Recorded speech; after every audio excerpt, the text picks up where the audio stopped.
создаст невероятный...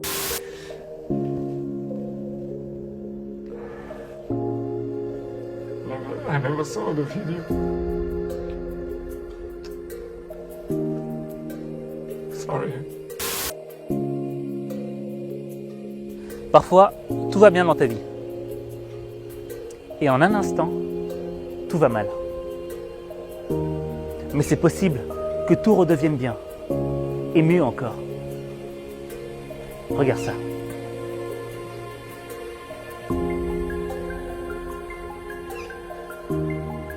Dans la vie, on doit tous faire face à des choses qu'on n'avait pas vu venir. Merde.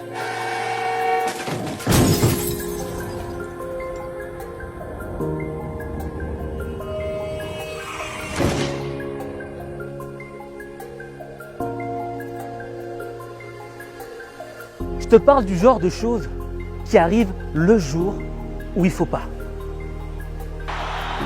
He looks in pain. He's over the ball. Oh my goodness.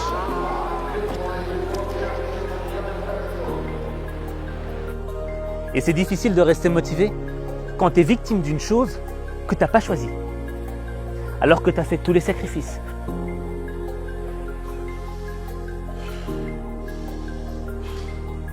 Tous les efforts. Tu as été irréprochable. Tu as suivi toutes les règles de l'art. Mais le jour J, le jour qui est censé changer ta vie, il t'arrive un truc que tu n'avais pas prévu et que tu n'aurais jamais pu prévoir et qui t'empêche d'avancer.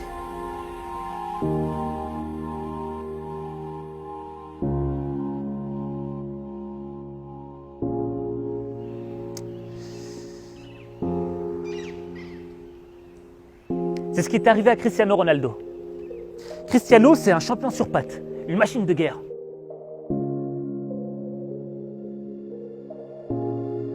Il s'entraîne plus que les autres, il fait plus d'efforts que les autres, plus de sacrifices que les autres, que ce soit le jour ou la nuit.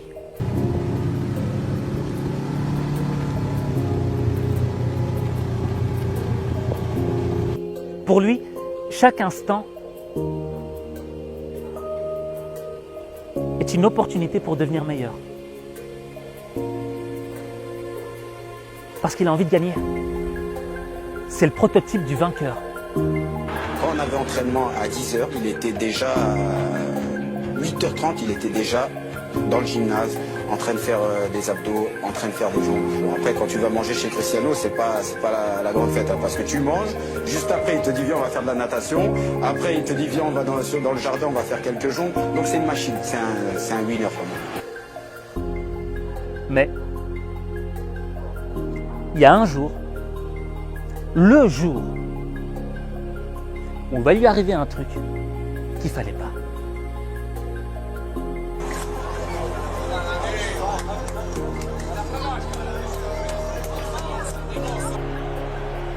« 10 juillet 2016, finale de l'Euro. Le Portugal affronte la France. La France est favorite, elle joue à domicile. Sans la victoire. Je ne pars pas d'ici sans la victoire. Je ne bouge pas le stade sans la victoire, les gars. C'est mort. Mais le Portugal a une revanche à prendre.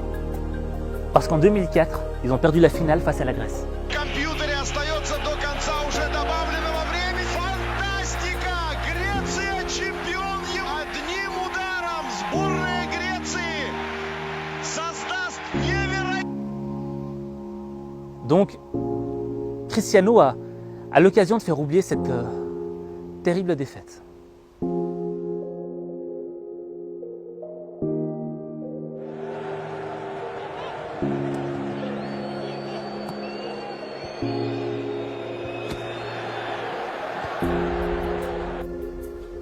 Mais à la 7e minute, Dimitri Payet lui fonce dessus et le blesse.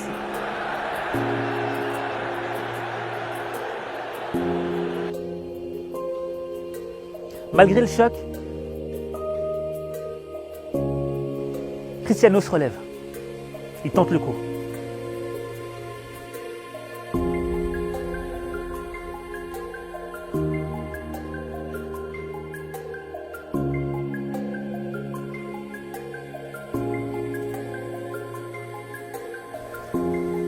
à un moment du match, il sent que ça va pas le faire. Il sent la gêne.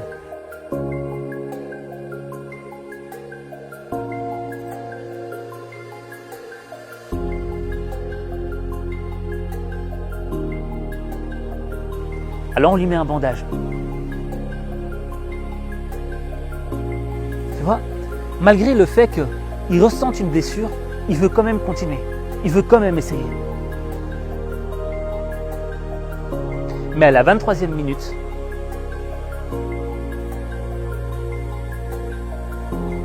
c'est mort. Il sait qu'il ne peut plus continuer. Alors il se pose sur le sol et il se prépare à rendre son brassard.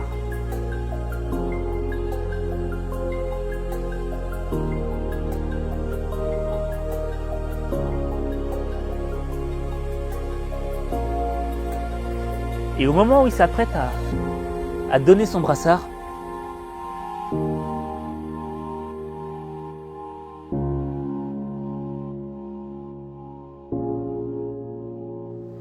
il craque. Il ne peut plus contenir ses larmes.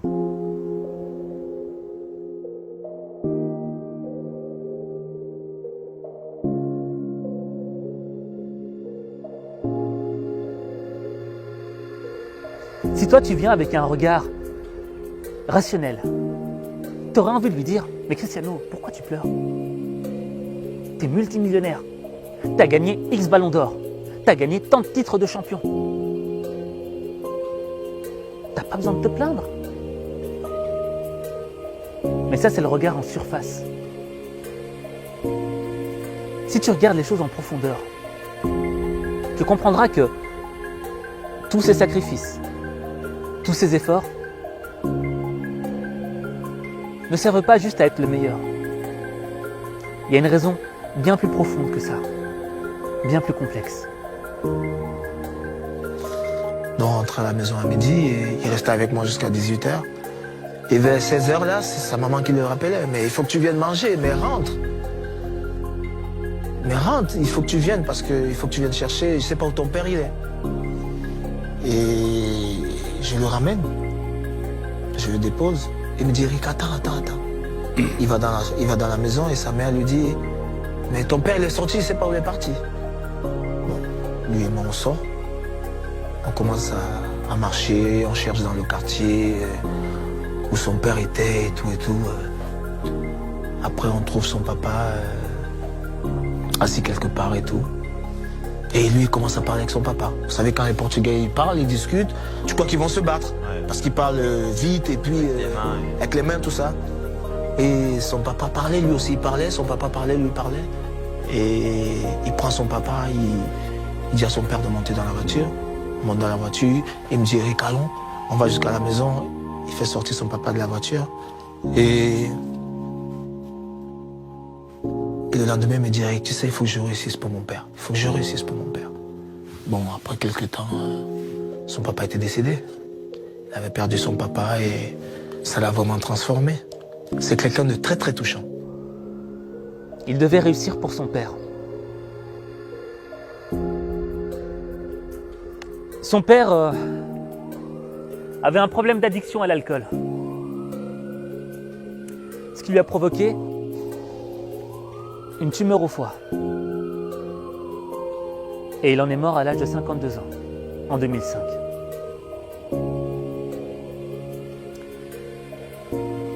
« 2005, juste un an après la défaite en finale. Et c'est un élément très important. Parce que, malgré le fait que son papa soit décédé, Cristiano avait quelque chose à lui prouver. Il devait lui prouver que c'est pas parce qu'il y a eu une défaite qu'on ne peut pas plus tard remporter une victoire. Tout comme c'est pas parce que tu es alcoolique ou que tu as sombré dans un truc qui t'a mis plus bas que terre que tu peux pas t'en sortir. Si tu fais les efforts, tu peux te relever. Sorry. What's the sadness for you? to be the number one, and they don't see nothing. They don't see to receive awards, to see what I He never saw how great you No. became. all Right. my family see, my mom, my brothers, even my old son, but my father, he didn't see that. Malgré que son père était peut-être alcoolique et qu'il faisait des choses qui n'étaient pas bien, il continuait à l'aimer. Malgré que son père soit mort, il continuait à honorer sa mémoire en travaillant tous les jours, en se sacrifiant tous les jours pour devenir le meilleur, pour prouver qu'on peut devenir une meilleure personne et qu'on peut s'en sortir. C'est ce qu'on appelle l'amour véritable. C'est l'amour qui l'a guidé à devenir le meilleur.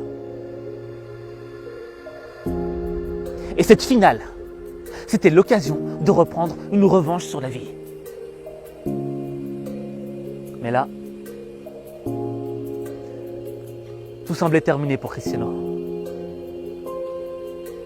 T'avais juste envie de lui dire, mec, c'est bon, t'as essayé, maintenant arrête de rêver. Pose-toi sur le banc et regarde le match avec les autres. Mais non, pas à Cristiano. C'est pas parce que t'es blessé que t'as pas le droit de continuer de rêver. Ce qui compte, c'est ce que t'as là et là. La volonté et l'amour. Cristiano pouvait peut-être plus courir. Il pouvait peut-être plus marquer de but. Mais il pouvait apporter autre chose. La rage de vaincre. Il pouvait transmettre à ses coéquipiers l'envie de gagner. Et quand tu as cet état d'esprit qui brûle en toi, rien ne peut t'arrêter. On peut te couper les bras, les jambes, t'iras chercher la victoire avec les dents.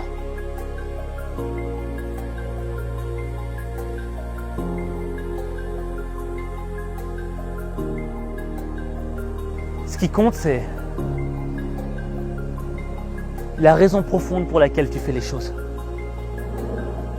Parce que parfois, ta raison peut être plus grande que ton épreuve. T'as entendu? Ta raison est plus grande que ton épreuve. Et là, tu vois Cristiano qui est en train de gesticuler sur le banc. Il se prend pour le coach. Il bouge dans tous les sens. Tu te dis, mais le mec, il est possédé ou quoi? Il est dingue. Non, il n'est pas dingue, Cristiano.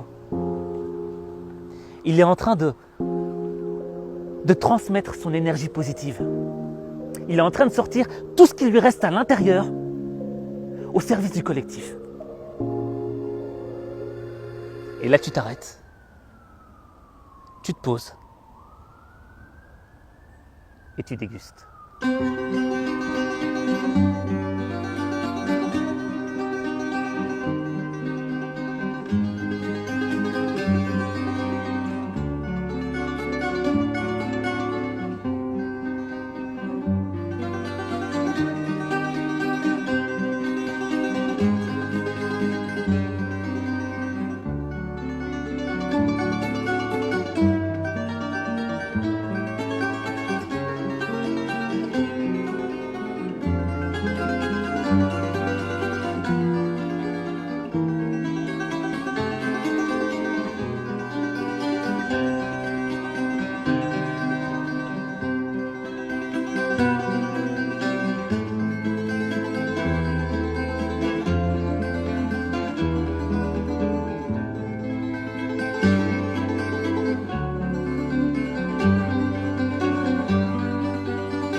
Le Portugal remporte la victoire.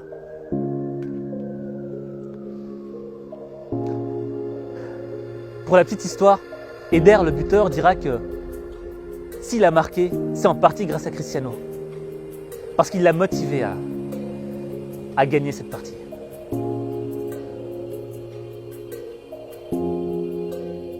En conclusion, tu vois, tu peux pas prédire l'avenir. Peut-être que dans la minute qui arrive là, il va t'arriver un truc que tu n'avais pas prévu. Peut-être que le jour J, le jour qui est censé changer ta vie, il va t'arriver un truc que tu voulais pas. Mais c'est pas grave. Ce qui compte, c'est que tu gardes espoir. Ce qui compte, c'est que tu saches pourquoi tu fais ce que tu fais. Et quand tu comprends la raison profonde de ce que tu fais, c'est une arme qui te permet d'avancer malgré les épreuves.